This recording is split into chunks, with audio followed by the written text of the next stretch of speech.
It's coming.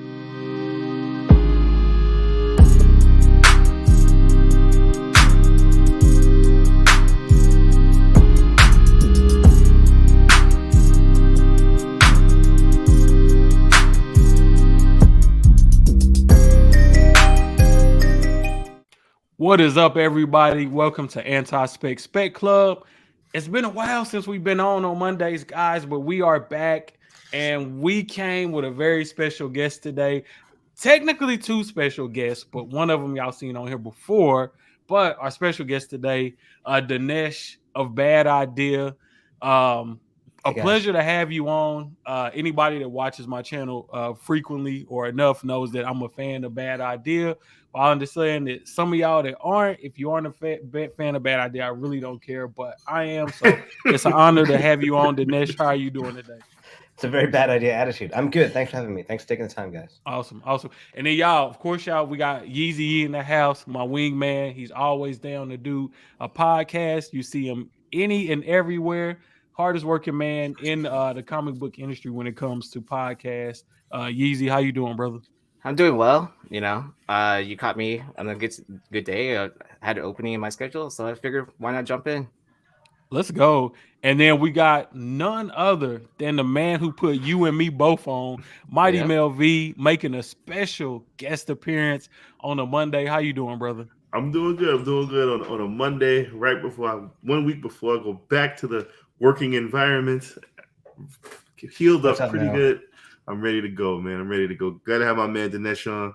So I was gonna ask him some hard hitting questions, but I have none. So No, you got hard hitting questions. You're I just taking do. this nice. You taking it soft. You taking it soft on taking it easy on Dinesh because you like Dinesh. Yeah, that's No, my he's gonna man. come with them. He's gonna come. He's just tricking me, trying to That's my soften me man. up. Yeah, he wants you to. He want one of them. Dinesh, don't worry. He just want one of those hero trades or Yeah, I something. want a donut, bro. I can get you a One of donut. I got the the power. donuts. The You got donuts. $20? I can get you a donut. Now, like, all right, the first question. Well, I let Knife. This is No, Knife no, go for. ahead, brother. You got it. Like I said, we just chilling, man. We So, I thought Bad Idea was going out of business. What is the direction you're going with Bad Idea? Bad idea. Bad idea was over. Legit was over. The impetus on our end was, we launched from our standpoint, very successfully. Much bigger launch than we'd hoped for, which is great. Champagne problem. We saw the numbers for the second book come in, Tankers. Launched with ENIAC, then had Tankers. And we were like, this is out of control. This is way bigger than we thought it would be. We wanted to do a small thing. We thought 25 retailers would come on board, 25 stores. They'd be a Bad Idea stores. We launched with 200 something, 220 stores. So we got a little nervous. We were like, what's going on here? We haven't built for this kind of size company. Wouldn't it be great if we could take a little time and rebuild everything? We already had a lot of momentum though. So we thought around Tankers, around the time we got our numbers for Tankers, we thought, let's take a break. Let's do something called, we call seasonal publishing internally. And our goal has been to really see what would happen if, with everything Bad Idea, it's a big experiment. Can we do better books and let them sell? Can we sell only to certain retailers, and will that help us? So with the seasonal publishing, we're thinking to ourselves, can we focus just on building the books, not marketing, not selling? What would happen to the quality of the books if that happens? And so that's what this Bad Idea over thing was. And also we're marketers, so what's better than looking at a company launching is looking at a car wreck, a company falling apart. So we gave that narrative to the world a little bit with Bad Ideas over. So, what's next for Bad Idea? Where do we go from here? We're making up as we go along, to be honest. So now we have Bad Idea 2. We're back.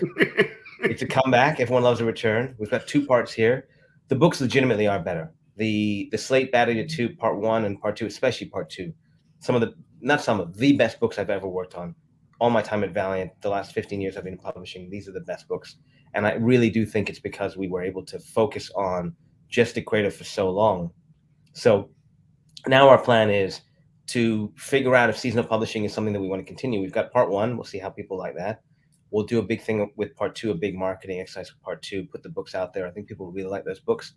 And then we'll probably take a break again, try and come up with some more wacky new things, experiment a little bit more, and then come back with, I don't know, Bad Idea 3 or whatever we call it. Well, Maybe not Bad Idea.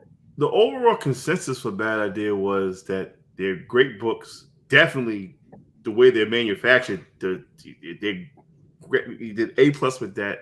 Stories were A+. Just people didn't like the gimmicky shit. Yeah, people at it really came out of the experience that we all had. A lot of us worked at Valiant together from Valiant, where Valiant's job was, we didn't build that company. That company existed before us, and our job was to do the best version of what the original founding fathers, Jim Shooter and Van Smith and David Lapham and Bob Layton, those guys tried to do. And they tried to build another Marvel. So our goal was to build a mini Marvel. And we did everything that we looked at the landscape and thought, this is what people want. We did trades that were always available. We overprinted the books. We did quality books with big names, big marketing variants, 999 trades, all these things. And in doing that, we had a lot of success, but we learned a lot as well. Now with our own company, with the DNA, with our DNA in it, essentially the company's DNA is from scratch built by us. We can do things a little differently. And we thought to ourselves, is there a different way to do this? So people don't like, I think, the fact that two things. I think people don't like the fact that we're not everything to everyone all the time. We're not concerned with being something everybody likes. We're concerned with being something some people love. And that's interesting to me because I'm okay with companies out there not being for me. If I want to plug in, I plug in. If someone else loves it and I don't love it, that's cool. Live and live. The other part of what people don't like seems to be our brass nature.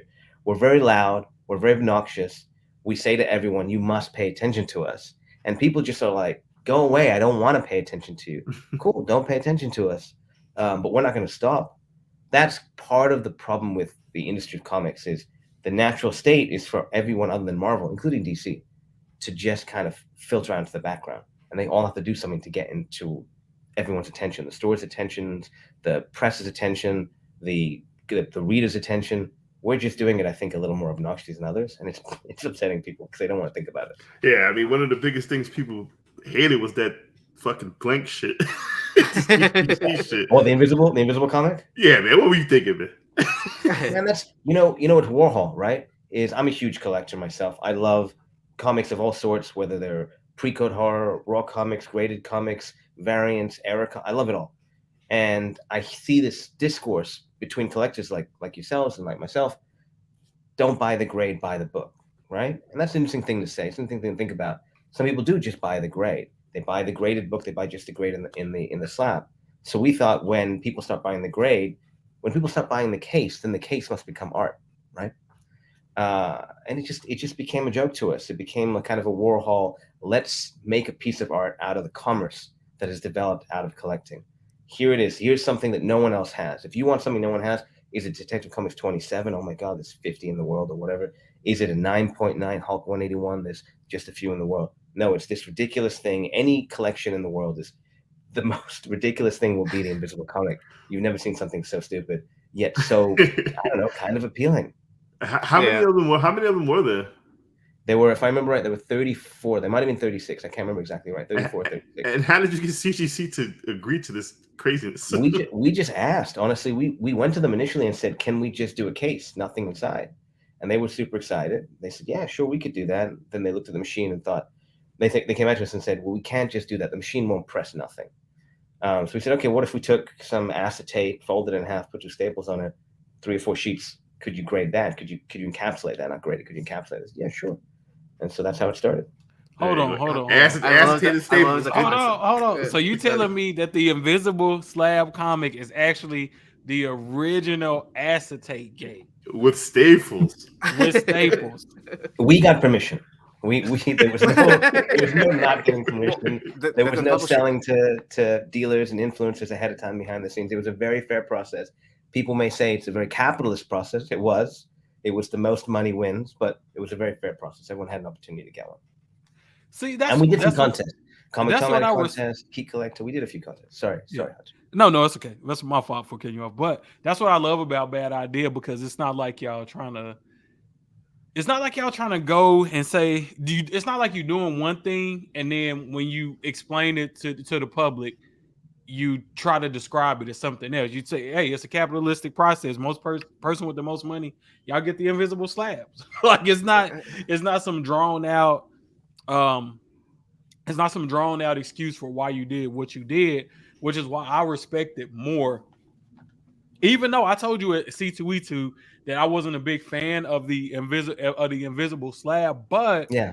I get it just from like the novelty point of view.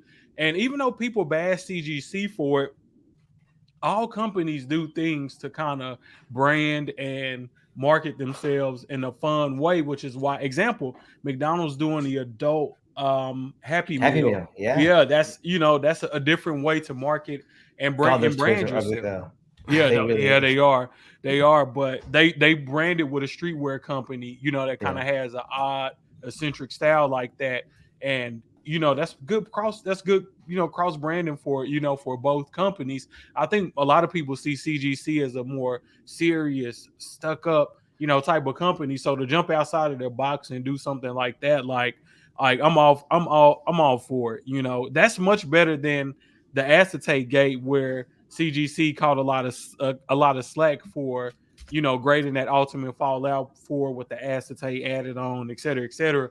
That's why I always tell people, look, bad can always be worse, and there's always a better way. Like that works two ways, right? So yeah, you can complain about bad idea, but it's a lot worse going on in the hobby. Which leads to my next question. My first question, for you, Mhm. Dinesh. So we got bad idea 2 coming up. Yeah. What are going to be the big differences between the first iteration of bad idea and the second iteration of bad idea? It's mostly behind the scenes. The books, there'll be new books, new creators. I think the books are even better. People really seem to like the previous books. I think the books are even better.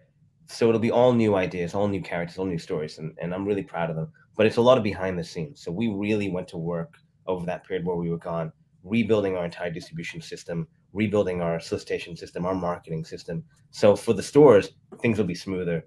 There'll be less late shipping. We did a lot of work. What we spent actually the most time on was paper. Obviously, you guys know there's a big paper shortage right now. We did not want that to happen. We want to go out and do weekly books. That's a whole different system in terms of releases. We're not distributed through Diamond, so we can do things that other publishers can't. So we can do a weekly book. The whole slate is weekly, in fact. And we wanted to make sure that we had the paper, because if you ship late on a weekly book, your whole schedule is not just in trouble. It is fucked. So we talked to a lot of printers. We flew out to a bunch of different printers. We secured paper, really high quality paper. We made guarantees with them. They made guarantees with us. So we will have super high quality books on time, really well distributed, no late shipping. Fingers crossed. Famous last words. So it's a lot of behind the scenes stuff for the stores. Dope. Now, one of my favorite things about Bad Idea is the paper quality, and the quality of the art itself. The process for getting this high quality paper. If this is too much information, then just let me know. Ninth, I can't get into all of that. But do you use printers here in the U.S. or do you use somebody outside of the U.S.? Like, what's We some use differences between Bad Idea and your process and what you know about other companies and what they do Sure. to? Sure. There's no question that I'm going to feel like is to be behind the scenes. I love talking about this stuff, just in the same way that we're very openly capitalist. A lot of publishers, even us at Valiant, I don't know why we follow this. You just follow groupthink. You try and hide the fact that it's a business. You want to come out there and say, no, it's for love. It is for love, but it's also a business. For me, I loved Valiant Comics. I love those characters. I was never going to read another Valiant story unless I learned the business of comics at a very high level and then made them for myself. Here again, it's a bad idea as a business. We certainly have business goals, but we all love to make comics. If we had to choose, I think we would probably choose comics. Don't tell our investors that, but we don't want to have to choose. In terms of where we print in 2 places. We print in America and in Canada. There's nothing against printing overseas. For us, we like America and Canada because we have relationships with those 2 printers. We use a number of different printers in those 2 countries, but also the type of paper you get overseas is slightly different. It's not worse. It's just different. We don't particularly like. It's a little more rigid. It's a little the white is a little different kind of white. It's a little more stark white. It doesn't suit our aesthetic as well.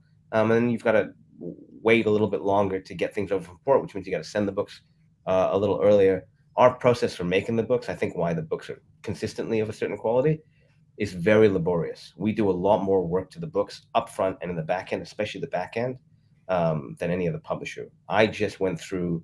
I'll give you an example. We did one issue of one comic coming up in the next slate. I won't tell you which one, so I don't want to embarrass anybody.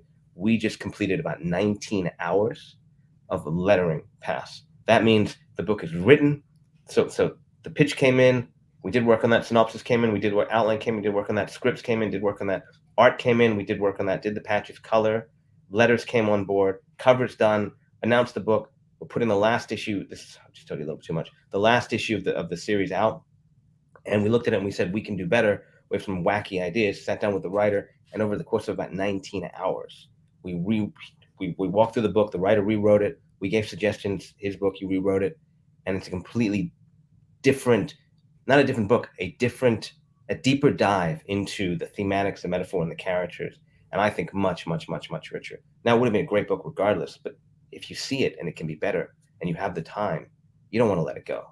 And that's a testament to the writer. So he's not getting paid anything extra. It's 19 hours of free work he just did. Now we're on the phone with him too. We're not getting paid any extra either. It's for the love of comics. And hopefully from a capitalist standpoint, the book is better. People like it. They talk about it. Hey, you've got to check that idea out. Check this book out. It's crazy. No one makes books like this because no one spends the time. That's kind of where we come from. Could you get into some of the titles that you got launching for Bad Idea 2, or you want to be like to be a surprise? No. Sure. Happy to talk about it. We're launching with 2 books. One is called Escape from Wyoming. That is the story of essentially Earth is a primitive culture. There's lots of alien species. Earth is a primitive culture. In their standpoint, they travel the universe. We don't have spacefaring technology here, so they've set up kind of Alcatraz on Earth. The worst of the worst in the universe gets sent to Earth, and there's a maximum security prison underneath Yellowstone Park in Wyoming. And the reason for that is if they ever managed to escape the security prison, they'd be stuck on the planet with no technology to get off. This is you couldn't get off if you wanted to. And the story is about an escape that happens, and one of the prisoners, falsely accused, he's a cop, is given his badge and gun and says, "Go hunt these people down before all hell breaks loose." That's our first book. That's Escape from Europe. Escape from Wyoming. No, but that's the Escape from Wyoming. It's a space. But it's not taking place in future. It's an invert. No one's going into Earth to do it. It's not going. It's coming out. The tone is really fun. So we've got this guy, Jorge Monlongo, who's got this crazy Adult Swim tone to his work, and it's just it's more Men in Black. It's Escape from New York with aliens with the tone of Men in Black. Gotcha. Which is a fun idea. Gotcha. We've got a book called Orc Island. Josh. Okay. So that first book is Rob Venditti and Jorge Monlongo. Second book is called Orc Island. It's Joshua Dysart and Alberto Ponticelli, who's amazing, with Matt Hollingsworth doing colors. Matt might be the best colorist in the business. Alberto and Josh were nominated for an Eisner for Unknown Soldier for Best Series. If you haven't checked that out, you should. So this is them teaming back up again. And this is a story of, it's a fantasy world in which orc skulls are incredibly valued. And you can go to Orc Island and murder the shit out of orcs and try to bring their skulls back. But it is a treacherous, torturous journey. And it's about a group of quote unquote adventurers that go to Orc Island and they just get pummeled. And it's a big story about God and the self and identity and class politics and social politics and kind of a profiteering. And it's a really deep political book that is just about killing the shit out of orcs and chopping their heads off. It's a fun book. That sounds good. We got a lot of good questions here from Joey Stuntmaster. Yeah. All right, before we start dipping into this, I have one real quick. Since you're going out on limbs with marketing, why not serial number your books, especially the con exclusives? Serial number? What do you mean? I'm guessing you mean like actually put like one of. Yeah. We've talked about it. It was done. There's some stuff that we think is really fun that probably we would have done had it not been done in a different time in comics. It was done in the 90s, late 90s, a little bit with some books that weren't great, with a point of view that wasn't great. And so we keep trying to find a way into it that doesn't, we've got the weight of that we've got to push past. So we've been thinking about it, trying to do it. It just feels like a heavy burden. We haven't found the right idea for it yet, but we'd love to do that kind of thing. Yeah. Maybe as a way to piss people off, like only do certain numbers. Well, and then I majored in art history, so I love all the art concepts that you do, like with everything, Oh, like, cool. So like when you were doing the Invisible comic, like I caught that like right away. I was like, oh, this is hilarious. I was like, the market's gonna like explode their heads on this, like not getting the full concept of it. So to me, it was we pull a lot of stuff from like Vermeer and Banksy and Cause, and we're huge fans of all that stuff, and it's fun to watch. Because there isn't a huge, like, the fact that you're a fan, it's not a huge crossover, which is strange for comics, because comics is so art driven with the fine art world.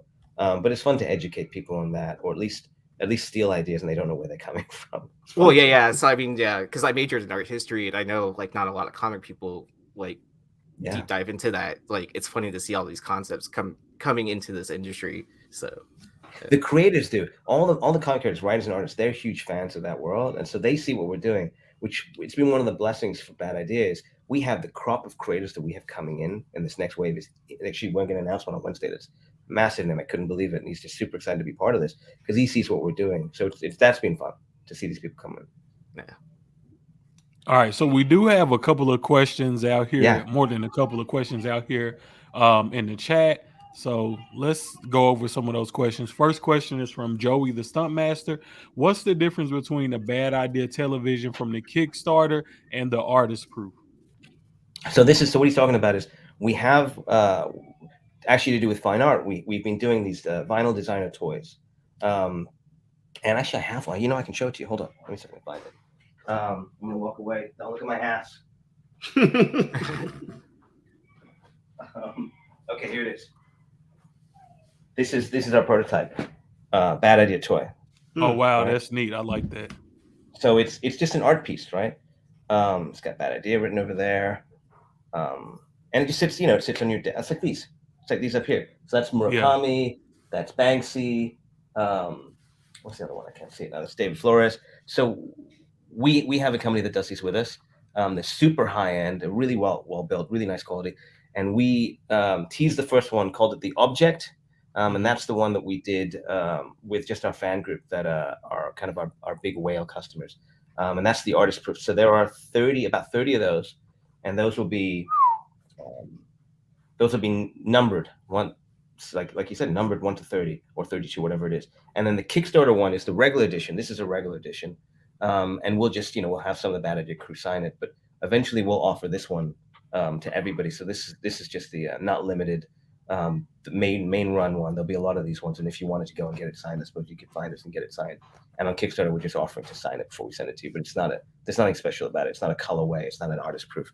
The artist proof will be the kind of the most limited, my guess is most sought after one by people that care about the toy, the TV toy.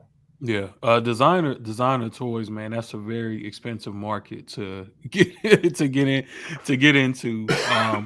But I know your collection style, and I know you're not averse to expensive hobbies. So, but we'll get into that a little bit later. Okay. Another question from Joey Stuntmaster: who is Joe Q? I don't want to ruin the surprise. That's a fun thing that we'll be announcing in the next 48 hours or so.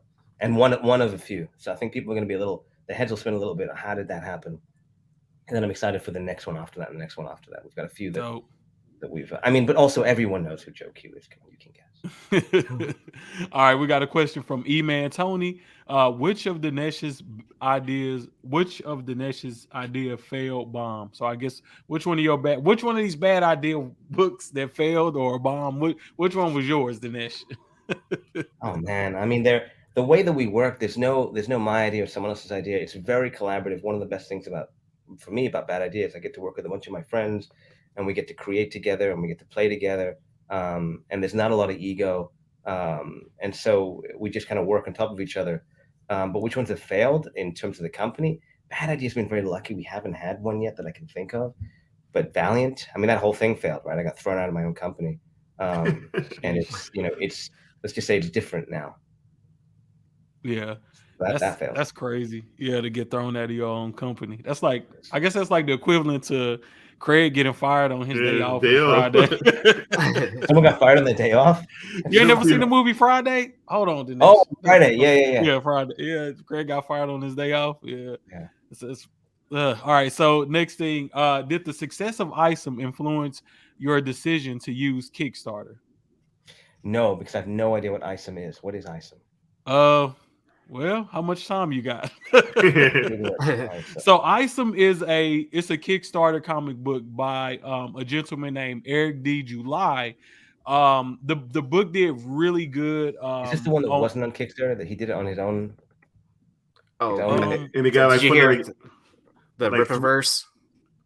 If you Like guys $3 ever get million, $3 million. No, this I know what this is. No, of course I know what this is. Everyone knows what this is. No, that didn't influence us. I don't believe that's real. That's just my own. I have no evidence. I barely know about this thing. I heard the facts. It doesn't seem like that's a real thing. What's not real about it?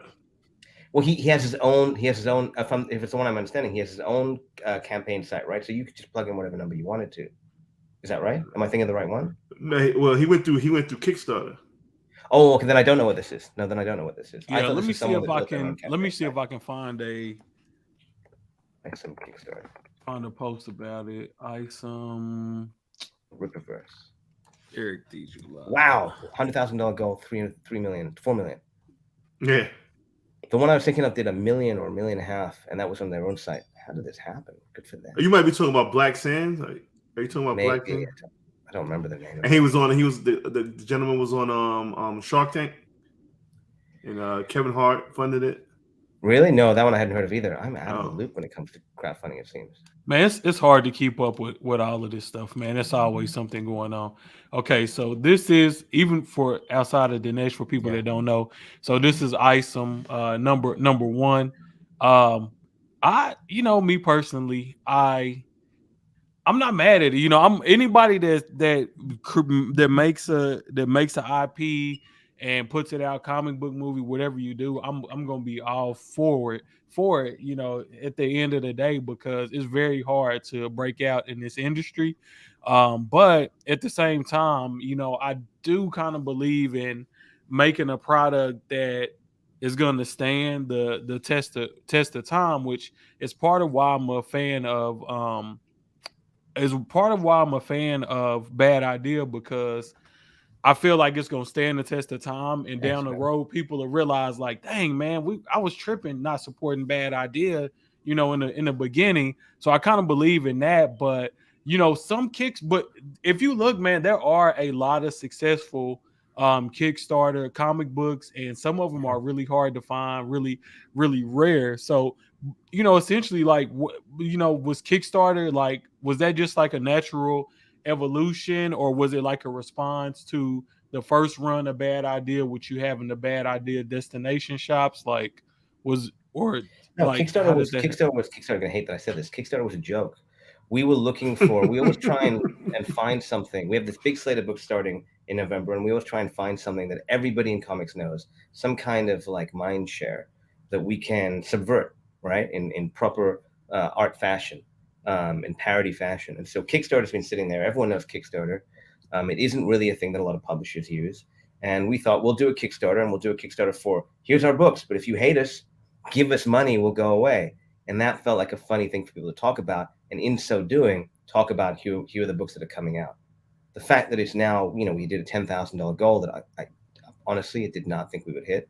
The fact that now we're at 160, whatever we're at, kind of blows all of us away internally. We don't really understand why it's working.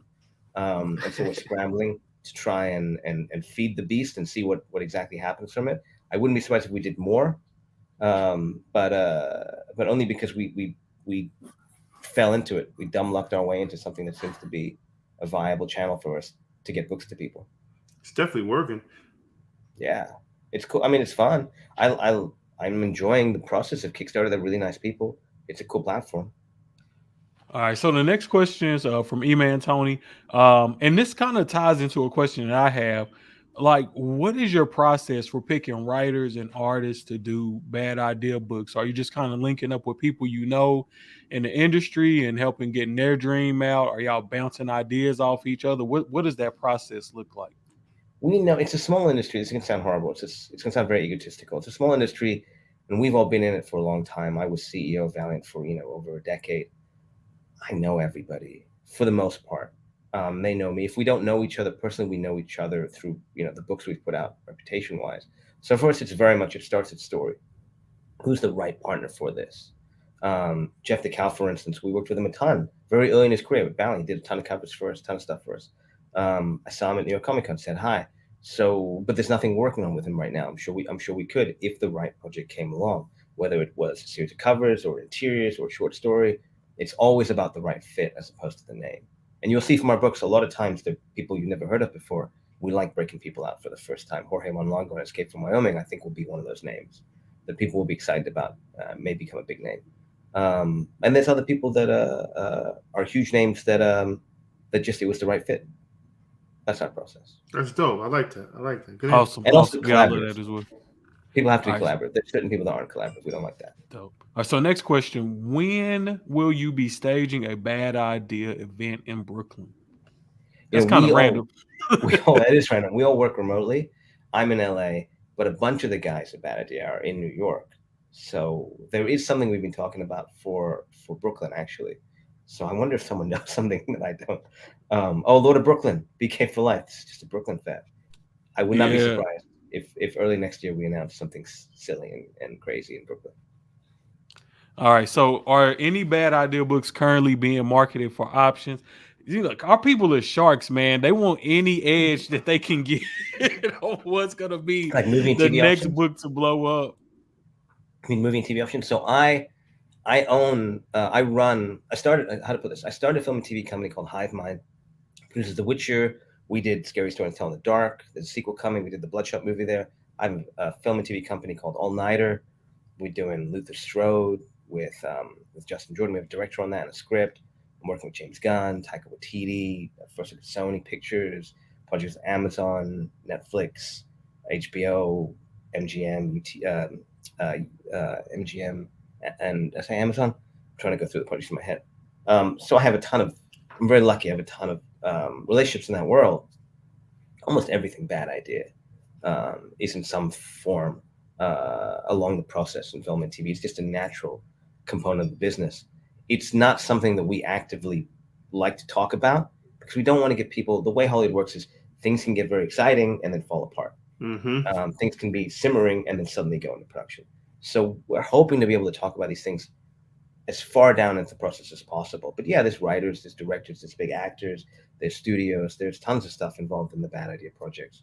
You think you guys are sharks? Hollywood is sharks. Anything that gets released, they're sniffing around. And because I know so many of them, they're sniffing around twice as much. Plus, we have a big secret in terms of who our investors are at Bad Idea, and that when we finally announce that, I think it'll. What would be one of the Bad Idea books you would like to see on the big screen or like a Netflix screen? They're all. It's like picking a favorite child. Everybody has a favorite child. Do they? I haven't figured that out yet. The one. Okay, there's two answers. ENIAC, where ENIAC stands right now in terms of where it is in terms of film and TV development, I'm very excited about. I hope that one makes it to its ultimate destination because I think it's really cool what's going on with it. And then we have a book that we haven't even named yet. It's a submarine story that we're tentatively titling Sabotage or Deep Down or Substory. That'll be in Bad Idea 2 Part 2.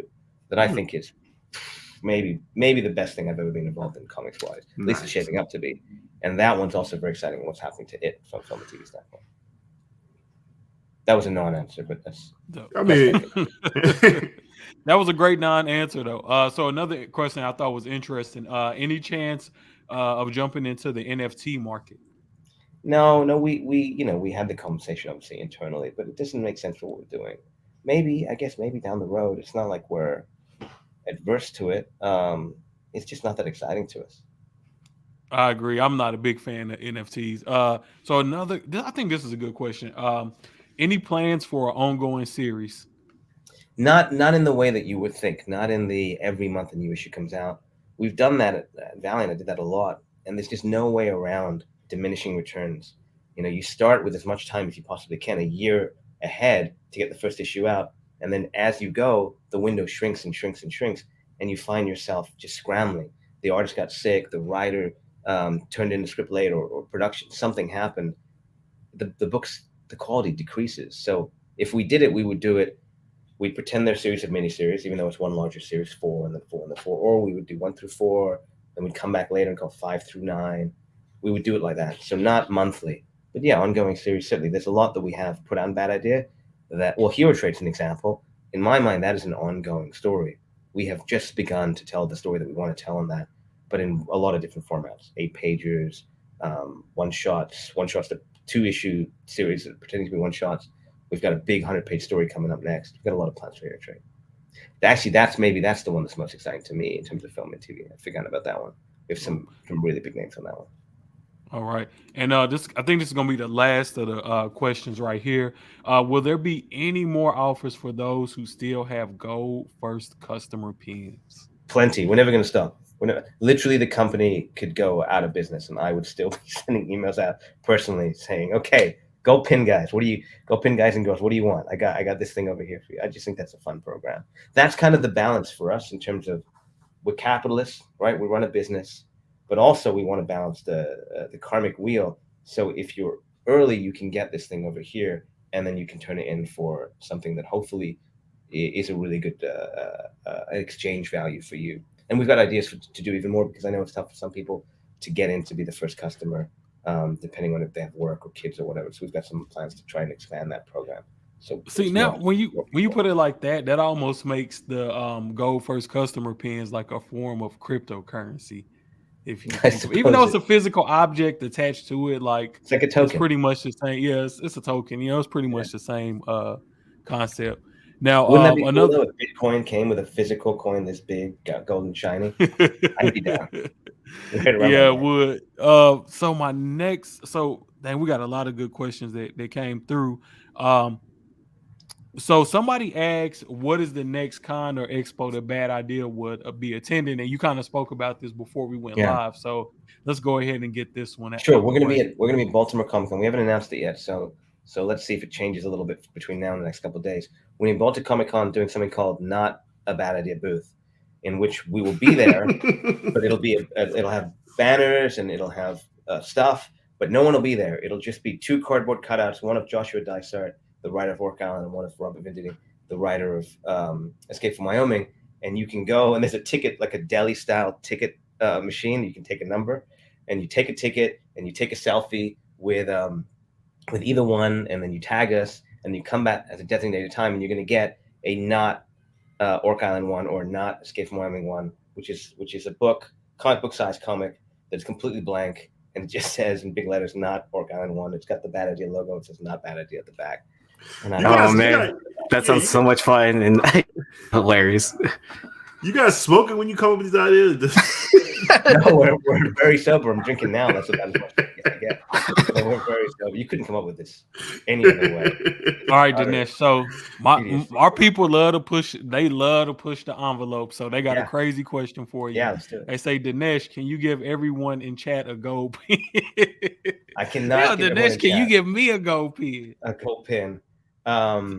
What can I do though? I could send everyone here. How many people are there? It's not that many, right? Whatever. No, it's like 17. 17? That's nothing. We've been doing this thing where we take Marvel books and we put a Bad Idea sticker on them. Like sometimes valuable, collectible Marvel books, we put a sticker on them. It's Bad Idea word balloon, which I think is hilarious because it's a book that you would normally want, and then now it's defaced with a sticker.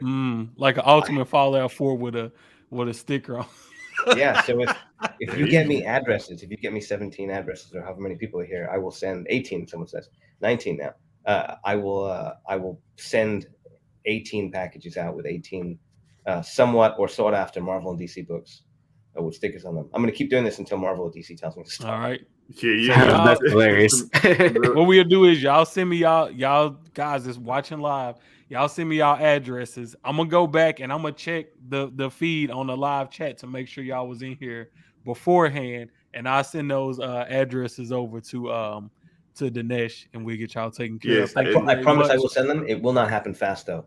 Yeah, y'all gotta be patient. Don't hit me 2 days later talking about have Dinesh ship my package yet. No. and don't fucking hit me up. So like, hey, did Nice ever get my? No, I don't know. I won't know. 100% hit Mel V up. I don't want to know all the updates. All the updates going through Mel V. He knows everything. Yeah, because Mel knows everyone. So it never fails. I wondered if God ever got my prayer. I don't know, man. So Dinesh, earlier I had touched on it. And I did a show. Anti-Spec Club, we did a show. It might have been the last show we did before this one, where everybody came on and showed off with their original art. So I just got into original art. It's great, isn't it? Through the grapevine, I heard that you were one of the sharks in original art, and that you had some nice stuff in your collection. So I very did lucky. have a couple of questions about that, Yeah. and I'm gonna show you off my little two Yeah, I want measly to see it. pieces of OA that I bought. What'd you start with? So this is my first one.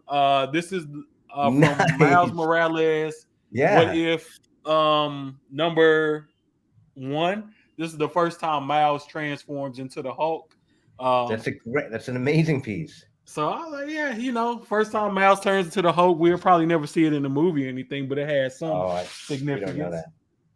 And then the second piece of OA I bought, it was more so because I like the artist, but I also got it at a ridiculous price. Sorry, y'all.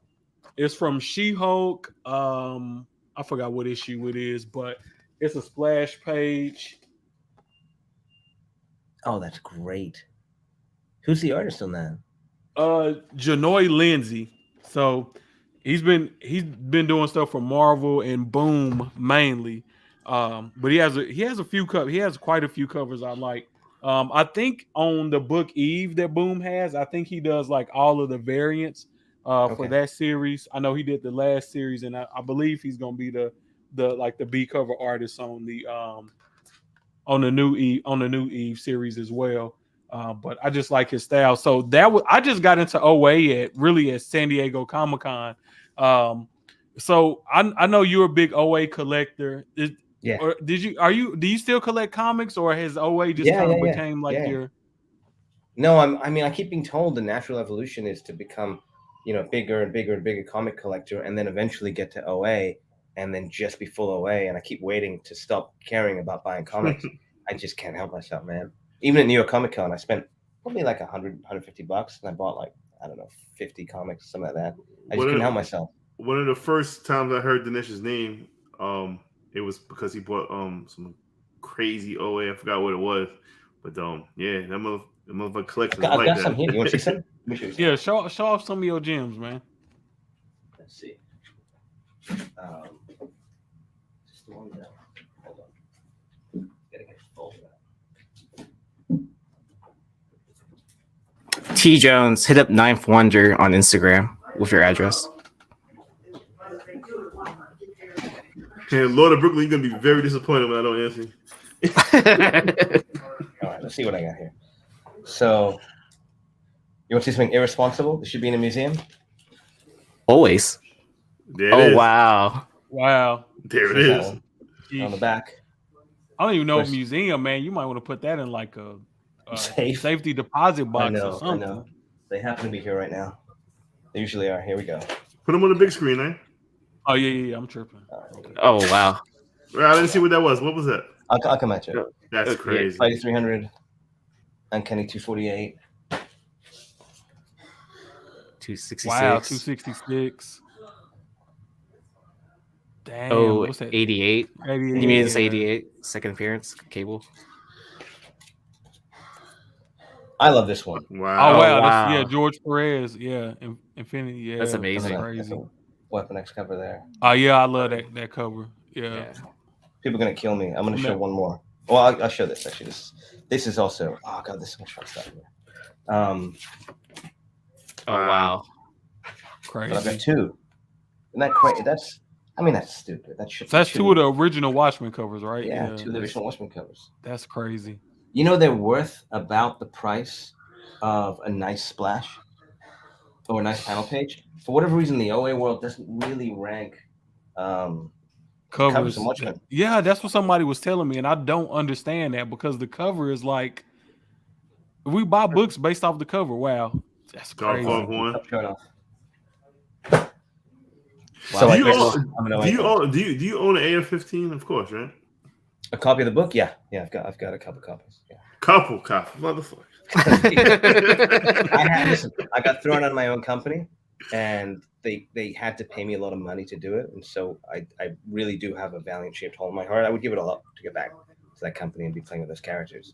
And so I'm constantly trying to fill it. And again, I'm not afraid to say it. It would be irresponsible if I didn't think about it this way. They've proven to be very good investments. I don't think there's anything wrong with thinking about stuff that you love and spending a lot of money on it, but also thinking, well, I hope this money maintains and holds. There are other things that I like a lot. I don't own an expensive car. I don't own expensive clothes or watches or anything like that. I just can't bring myself to do it. But I love this stuff, and this stuff I think will maintain its value. Hey, So my kids don't have to worry. quick, yeah, quick question. Were you involved with the Bloodshot movie? And did you like the Bloodshot movie? If I'm very. I mean, I was the lead producer on it. I was there. nice. I was from the inception of the first script to the last day to the premiere. I mean, I was the lead. I was there every day of the shoot, 55 days plus digital photography, plus reshoots. I was right next to the director every way, and Vin, and yeah, I love that movie. I don't know. I can't tell if it's a bad movie or a good movie. I liked think it. it's probably a 7, I would say. I liked it. Would there be a sequel? Or that's We're working on a sequel. Yeah, good. I don't know if it'll happen. It was a very successful film for Sony, despite COVID. We launched. I think it's funny that if you had picked in the 100 years of theatrical releases, the worst weekend in 100 years to release a movie, it was the weekend that we released. It was COVID weekend. The weekend Tom Hanks got sick and they shut the NBA down. I remember we were tracking a $26 million opening weekend. I think we ultimately opened at 11. By Sunday, they weren't even letting theaters have full capacity. That was a fun, brutal weekend. But the film then came out digitally and on home video. It is 7 or 8 different versions on home video. It just keeps selling out. It's one of Sony's biggest grosses all time. Very near the top in terms of home video, and again, very near the top in terms of digital, beating out some monster movies. So there's a TV show version. There's a TV show with one of the characters being worked on, and a sequel that we're working on. We'll see. I still want to see Rebel Wilson as Faith, but I don't know. Window's closing. The window is closing. We had a great Faith script, man. Really, really awesome Faith script, and a Harbinger script by Eric Kaiser, wrote Arrival. Tons of cool projects, man. The best was the I don't know if anyone ever talked about it, so maybe I should. Quantum and Woody. We had a Quantum and Woody TV show with the Russo brothers. Really? Oh wow! With get this, Barr Ferrari are the writers of Ant-Man. They were co-writing with Paul Rudd, who was going to voice the Goat. Yeah, he's going to voice the Goat. We had Joel McHale on board to play Woody. They were talking to Don Cheadle about playing Quantum, and I remember I was literally in Atlanta. They were shooting. I was very lucky. They were shooting Avengers Endgame, and I got to go down. I got to spend a day on the set, and then we did a weekend where we just read through the pilot. And Joe and Anthony Russo were there. They're playing some of the characters. I have to read one of the characters. This is their process. And they're talking to me about, okay, what's the next episode? What's the button episode? What's the finale? I didn't at that point know TV very well. They're explaining it to me. They have this huge history of successful television through Community and Modern Family, etc. That they did a ton of episodes for and won Emmys for. And I'm telling them about how we're doing a comic coming up, which ultimately never got to do because I got thrown out of the company, called Crisis on Infinite Woodies, which is a parody of Crisis. And it was Woody breaks the multiverse, and all the Woodies from all of the multiverse come to Earth, and they were all the stupid Woodies like Mr. T Woody and Crocodile Woody, and they just start texting the actors from the Avengers. And over the course of lunch, it's like, okay, Downey's in, Scarlett's in, Hemsworth is in, depending on schedule. I'm just sitting there being like, did you just get all these guys to do cameos in the end of our Quantum Woody TV show? We sold it to TBS, and then I got thrown out of the company, and then I think it fell apart like a week later. So you really do have an extensive Rolodex to hit up. I don't know the Avengers actors. I know the Russo brothers. They know the Avengers actors. But it's we made books that people liked at Valiant, and that opened a lot of doors. The whole crew at Bad Idea works hard. We've been very, very lucky. Why did you get kicked out of Valiant? Why keep saying it kicked you out? The investors, I had this Chinese firm that were investors. Oh, yeah. They wanted to control the company. They wanted credit for. I think what was happening is they were seeing all the film and TV stuff happening. When we had like the director of Venom was on Archer Armstrong, the writer of Pirates of the Caribbean was writing it. I'm trying to remember all the stuff. We had a ton of huge projects. Joe and Anthony Russo were writing and directing an X-Men Manowar movie, Shadow Man with Joe Straczynski. I can't even remember. There was so much going on. Faith, Harbinger Wars, Gen Zero at Sony. Bloodshot was about to happen with Vin. And I think they just wanted to come on board then and be able to take credit for it all. It didn't work out for them. Gotcha. Hard to keep everyone together when you lose so much of the core team. What's that that female character that was being compared to Harley Quinn, but I think she was way crazier than Harley Quinn. What was her name? I don't know. We had a big Faith and Livewire. No, it was a. Was it Valiant? I think it was a Valiant character. Oh, what was her name? Give me a minute. I won't remember what it was. Punk Mambo, something like that. Oh, Punk Mambo. Yeah, she was a new character. Peter Milligan created her. She was nutty, man. She would melt Yeah, down yeah. skulls and smoke their vapor. Ton and of get ton high. of ton of potential with that. Any chance we'll see that or We weren't work. I don't know what they're working on. We weren't working on anything with her because she was very new, and we wanted to put her in more stories and flesh her out a little bit more, right? give her more of a backstory before we started to adapt her. Gotcha. But we were doing a Shadowman film. Who was it? We were doing Shadowman. Oh, it's Reggie Hudlin. Reggie's a great director. He did House Party, Kid and Place film. He did the Chadwick Boseman film where he played Supreme Court Justice Thurgood. Thurgood Marshall. Thurgood, yeah. Thurgood Marshall, yeah, Thurgood. And he had a great point of view on it visually. We had a script from Joe Michael Swinsky, who wrote tons of comics, but also created Babylon 5. That one's getting close as well. I mean, who knows how many of these things would have happened? You get projects that come together like this, and it's like a moment in time. It's got to get over the hurdle to go into production, otherwise the parties fizzle away, and you've got to put everything back together in a different way. Nice. And that's what we don't talk about that stuff at Bad Idea. It's the same. We have a lot of projects like that at Bad Idea with big names and exciting people and scripts and things, but we're afraid to talk about it. Not afraid. We don't want to take the steam away from the books because we don't control that stuff. That stuff the nature of it is to evaporate. It's hard to keep it together and get it into production. And Valiant only Bloodshot went into production. So Dinesh, I got a kind of off the wall question, and then we're gonna wrap it up here. Do you have a Whatnot account? Do you ever get on Whatnot to buy? I have an account, but I haven't done that very much. I want to. I did it once. It was very addictive, and I'm a little worried to do it again. Definitely. Fun. Have you ever thought about having like a Bad Idea account for Whatnot? It seemed like that would be like on brand for Bad Idea to get on there and just just do crazy, wild stuff with, old books or new books that y'all have coming out. I think that would be crazy. After Kickstarter, we're really thinking seriously about it. We've got a book that we're working on with a guy named David Boer, who did Canto. Yeah, Davis. Yeah, that's my guy. David's a good guy. He's great. He's a big proponent of Whatnot. So he's someone that I'm hoping I can steal a lot of information from, and he can explain to me how to best do it so that we can start to think about how to use it. Yeah. Mel got me on Whatnot. And yeah. And it's definitely, I think I look at it differently than most people look at it, because I think most people just look at it as a place to buy and sell, comic books, sports cards, whatever you're into. I look at it as more of a social interaction tool, right? So for example, I have a buddy, he's really big in the action figure community. So I've been talking to him about, he doesn't want to get on there and sell action figures and have to pack all that stuff up and try to sell the figure to somebody and be a showman. So our idea was, hey, we're going to go on split screen. You will do a review on the action figure, and I'll throw the action figure up for auction, and I'll kind of be the salesman, and you will show people, hey, this is the articulation of this action figure. This is what I like about it, et cetera, et cetera. And it makes it more of an experience for people than just, oh, hey, come on here and buy this, buy this stuff for me. Not only that, I look at it as a way where you could really launch an entire campaign. If you wanted to do a new comic book, and let's say, you got a smaller print run for this, you could really you could launch a comic book through Whatnot, and that could be, that could be the main feeding source, for your campaign on that comic book. And you really don't have to go through, local comic shops. You don't have to go through Kickstarter, stuff like that. Like, you can go straight, you can cut out the middleman, you can have some serious vertical integration and just say, hey, I'm gonna write the comic book myself.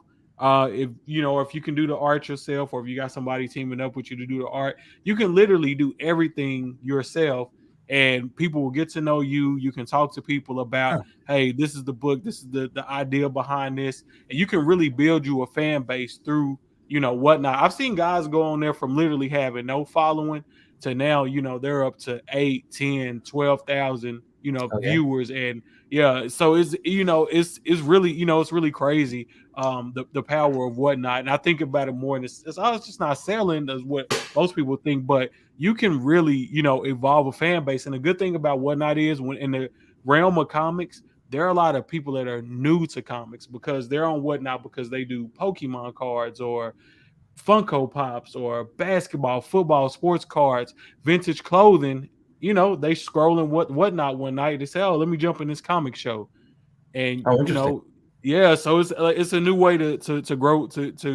I would say, people, if you have an IP, I would get on there and probably just give books away just to get it in people's hands. That would be Like, fun. That would be interesting. yeah, We don't like, sell see, on there. We just give them away. That's right. cool. So that's a bad idea. Hey, we don't Yeah. sell comic books on here. We just give books. We just give books away. Because think about how many people's perception would change on Bad Idea if they actually got a book in their hand. Because I know the No, first but we don't time want that. We like this. you like the We talk you about like it. the You like the conflict? Everything we do Yeah, is the about stoking the conflict, conflict. You And the should haters help us. you should give away a invisible comic book, just to ship them an empty box. that would be crazy. See, it's so much potential. Like, that's guaranteed 98. look, guaranteed 9.8 invisible comic book. Let me stop giving you ideas, shit. That's what I'm saying. I'm about to steal I that. know these free ideas coming. What else is coming? Mel say cut him his check. If y'all get on there and do that, y'all have 3, 4, 5, 6,000, 100,000 people watching y'all live on Whatnot. Yeah, motherfucker. Invisible comic book. Motherfuckers hate me and shit. But it's a really good idea when he's sitting there writing it down. or do what Aaron did. This is what Aaron did one night. So he would put a comic book up for auction. If nobody bid on it, he will put it in a paper shredder. What the fuck? That's amazing. Yeah, it was funny. That's like, I was just like, crazy. yeah, it was just fun. Like, and I told people at the end, I was like, if you feel like I forced you to buy this book, send a cancellation. I'll accept your cancel. I don't care. Yeah, but oh shit, that's great. We can't, as a publisher, we can't be destroying books.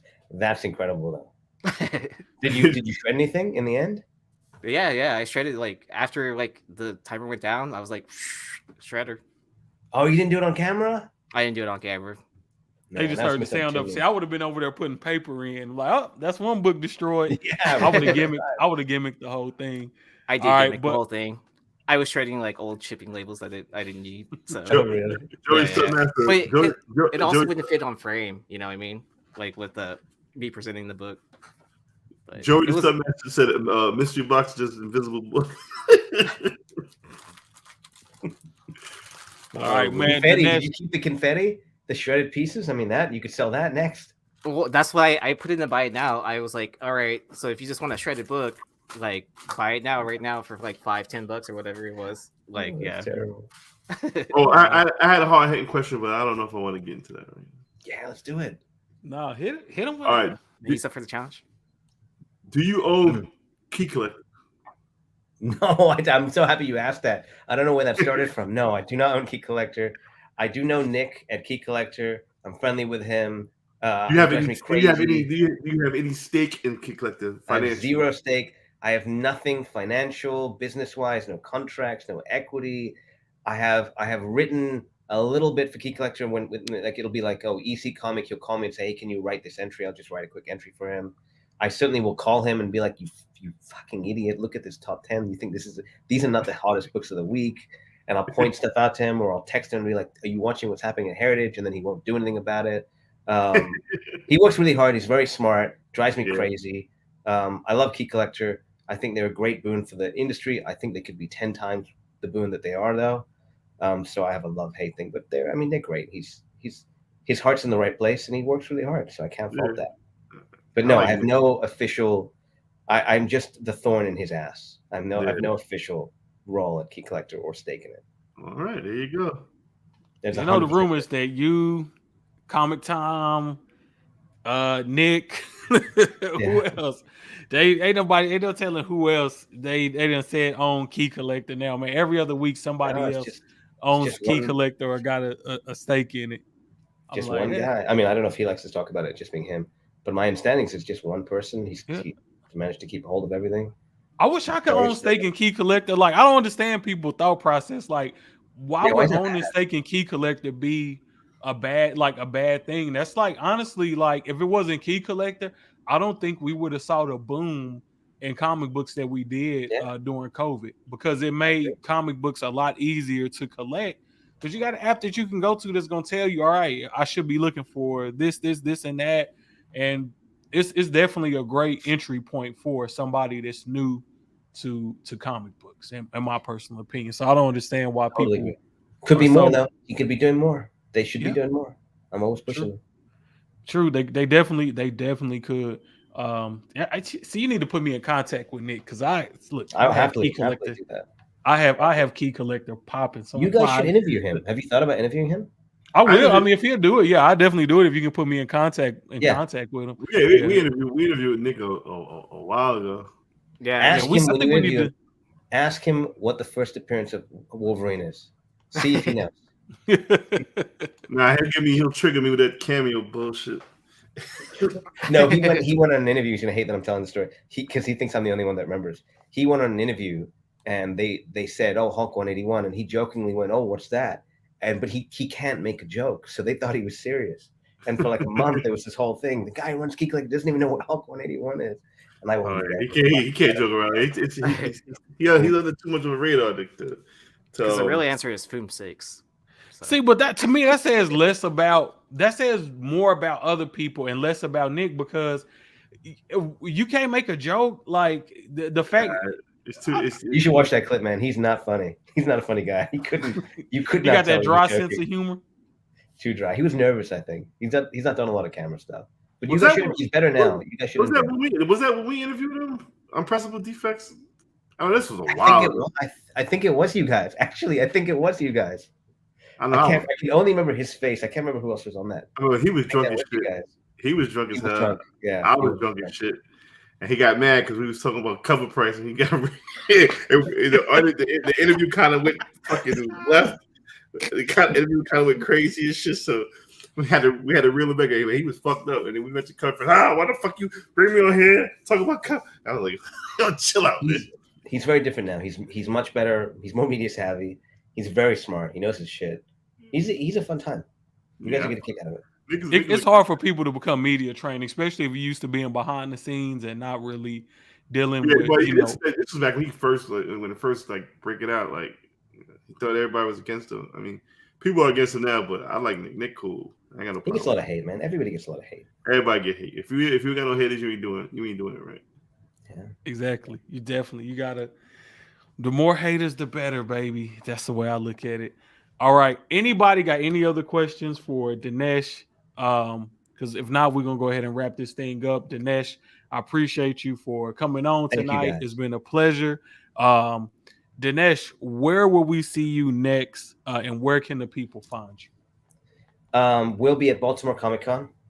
We'll be wrapping up our Kickstarter, and then the books will be in stores beginning November 2nd, every week beginning November 2nd. Nice. And yeah, you can find us on Instagram or Twitter. Bad idea. Hello.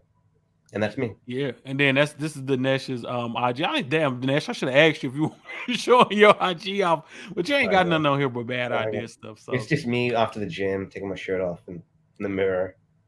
Oh wow! No, it's just all right, Dinesh, man, it's been a pleasure, guys.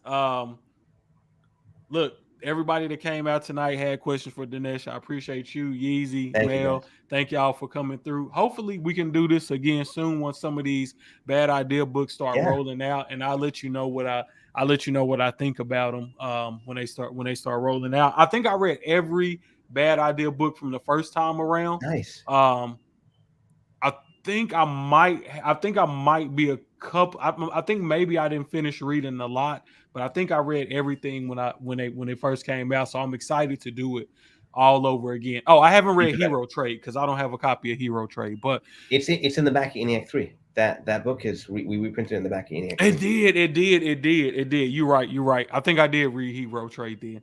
All right. But man, thank you once again. Send me those addresses.